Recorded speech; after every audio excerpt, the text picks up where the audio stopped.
¿Cómo se llamaban las palabras que tienen como doble sentido? En plan, como cuando dice lo de, bueno, como lo de la placa de mi barrio de Mau, o lo de más valor de Blon. ¿Cómo se llamaba eso? A mí Mesa me respeta, ¿quieres ver la placa de mi barrio? Hasta el gobierno me respeta, ¿quieres ver la placa de mi barrio? Así que te vas para tu casa. Eso se llama antanaclasis. ¿Antanaclasis?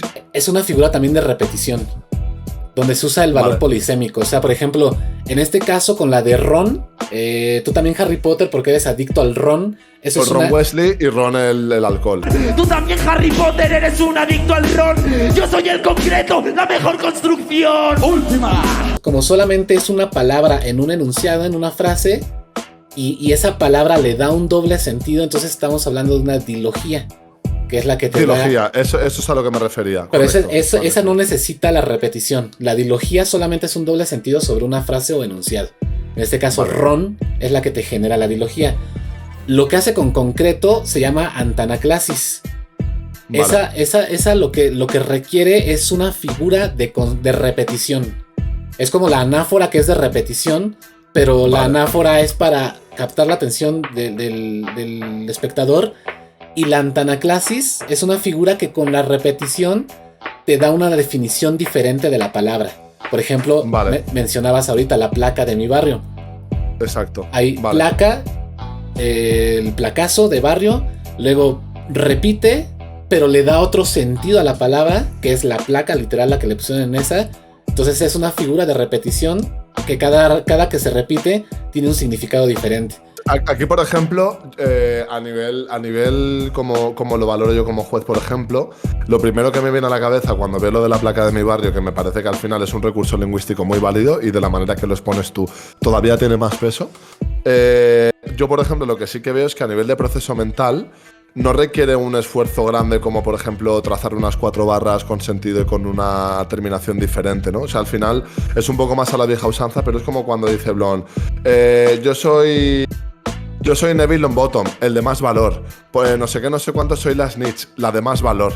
A mí, por ejemplo, a nivel de esfuerzo mental, a nivel de desarrollo cerebral, es una cosa que no me llama mucho la atención. Por eso sí que sería muy útil que hubiese un punto de vista como el tuyo, que al final sí que sabes cómo entender el peso que tiene a nivel poético dentro de la competencia. Yo creo que ahí ¿sabes? es por ejemplo, eso sí lo vi de hecho con los demás, por ejemplo, con otras personas que reaccionaron a esa de Mau. Pero en realidad esa es muy complicada, ¿sabes por qué? Porque si ubicas la de sangre diferente de Skill. Si un humano está al borde de la muerte, necesita transfusión de sangre urgentemente, y su hermano o amigo se lo da de repente, está viviendo por sangre diferente. Y si yo te estoy haciendo terminaciones potentes, no de lo que se hacen siempre, sino con un ingenio excelente, estoy yendo a sangre, pero con sangre diferente. A mí, por ejemplo, lo de sangre diferente sí me parece una genialidad. Eso porque justamente lo que está haciendo Skill es que te va explicando el sentido de la palabra en cada patrón.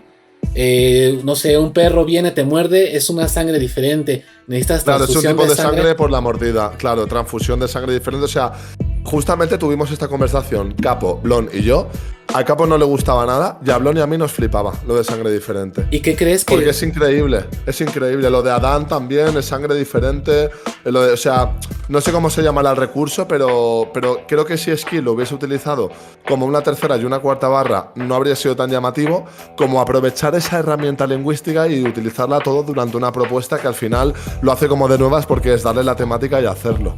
Es que sabes qué es lo complicado, por ejemplo, te ponías ejemplo porque al menos para mí, sin la experiencia que dices de ese ejercicio mental que tú sí tienes como freestyler, pero al menos para mí me tiene mucho más valor la de Mau, y te voy a decir por qué. Porque hay otro recurso que es el contrario a la anáfora, que es la epífora. En el caso del freestyle, cuando tú no le das un valor polisémico, o sea, no le das diferentes sentidos en cada terminación a la misma palabra, en cada patrón, lo que significa es que puedes tener un relleno impresionante si no le das ese valor polisémico. En este caso y también cuenta mucho la intencionalidad con la que lo haces, porque por ejemplo yo a Chuti con Mecha le meto un 0 porque rima Colombia con Colombia. Gente que dice, os quiero Colombia, y cuando están en España se cagan en Colombia. ¡Ay! Dice en plan de sí, decir que qué mal público Colombia, pero luego de repente cuando estáis aquí, qué bien Colombia. O sea, utiliza como Colombia en tercera y cuarta barra, dando el mismo significado, porque realmente el significado de Colombia es el país. Entonces sí que hay una intencionalidad como que parece que lo hace a propósito, con una especie de reiteración para dar como el golpe más en la mesa. Pero a mí, por ejemplo, a nivel de proceso mental es una cosa que para mí no cuaja. Entonces hay gente que con la placa de su barrio ve un 4, hay gente que la placa de mi barrio ve un 2 y hay gente que con la placa de mi barrio ve un 0, como por ejemplo Mister, ¿sabes? Yo creo, fíjate, por ejemplo, lo que dices, justamente hablas y nos pones un ejemplo de una repetición de palabras sin valor polisémico. En este caso, es decir, que no le da un sentido diferente en cada aparición de la palabra. Es que es lo que también decía yo en el video donde te respondo de lo de Escone, que dice, estoy harto de este capullo, no sé qué tanto, y en tercer verso, estoy hasta la polla de estos capullos. Vale, capullo. Y eso de que el culpa de orgullo. Estoy hasta la polla de estos capullos que critican mi país pero no luchan por el suyo. Al final no te está dando ni un contexto diferente, la palabra no tiene el valor polisémico, con lo cual estamos hablando de justamente rimar lo mismo con lo mismo, que para mí sí no tendría valor. Pero en este caso, te digo, la epífora, que esa se basa en terminar varios versos con las mismas palabras, como pasa en la anáfora.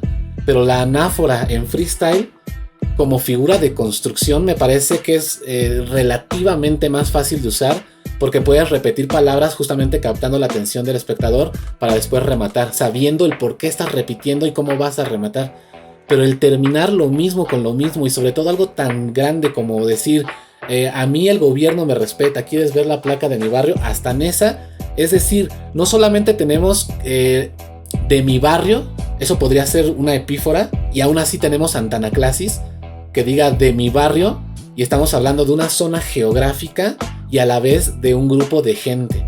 Aquí en México, de un colectivo, te entiendo. Exacto. Lo que quieres decir. Sí, aquí en México, por ejemplo... Eso, ¿ves? Esa perspectiva eso no la había visto, no la había leído, no la había entendido así. Sí, porque aquí en México nos decimos qué tranza banda, qué tranza barrio, así nos hablamos muchas veces. Entonces barrio lo hacemos como en plan de un grupo de gente, pero también tu barrio, tu zona geográfica. Entonces, si tomáramos solamente que se repite de mi barrio, tendríamos la repetición de mi barrio en 2 versos y eso nos generaría una epífora. Pero además... Sí, es como que se limitaría más el cerco, ¿no? Ajá, pero además una antanaclasis. Pero en este caso tenemos 2 antanaclasis, que es la placa, el placazo de barrio. Y el barrio como colectivo y el barrio como zona geográfica. Exacto, entonces tenemos epífora y 2 antanaclasis, que es lo que te digo ahí. Eso no lo había visto así para nada, absolutamente, claro. De hecho, así como salió con el de Loquillo, voy a hacer un top 3 de Mau, y ahí va a venir esa, justamente, que me parece la más destacable. Al final sí que, o sea, pienso que a nivel poético sí que sería bueno tener ese 20% que representarse un poco tu conocimiento, porque sí que es verdad que es una batalla de gallos, con lo cual a nivel competitivo hay cosas... Mira, lo que estabas diciendo de las barras 1 y 3, por ejemplo, hay veces que si es una cosa muy puntual y hay una intencionalidad, es como que hay una reiteración, sobre todo imagínate si, yo qué sé, si le pegan, por ejemplo, estamos compitiendo tú y yo, me golpeas con un punchline muy fuerte, entonces justamente utilizo esa conceptualización para meter en la barra 1 y 3 en plan de, ¿me dices esto? Porque y me dices esto, y doy como una especie de doble explicación a la barra 1 y 3 que sería con la misma terminación. O sea, creo que al final es curioso porque la intencionalidad en el momento en que se dice me parece que marca mucho también la trayectoria del rumbo de la puntuación que se refleja muchas veces en la planilla. Pero bueno, que es muy interesante. Yo lo de barrio me acabas de dejar chapo, o sea, no lo había pensado así. La verdad, sí. Y te digo, ya cuando salga el del Mau, a ver si lo quieres reaccionar. Ahí voy a explicar detalle lo de la placa del barrio, que te digo, para mí es si no es que la más destacable de Mau de todo el año, por lo complicado que es hacer. Ajá.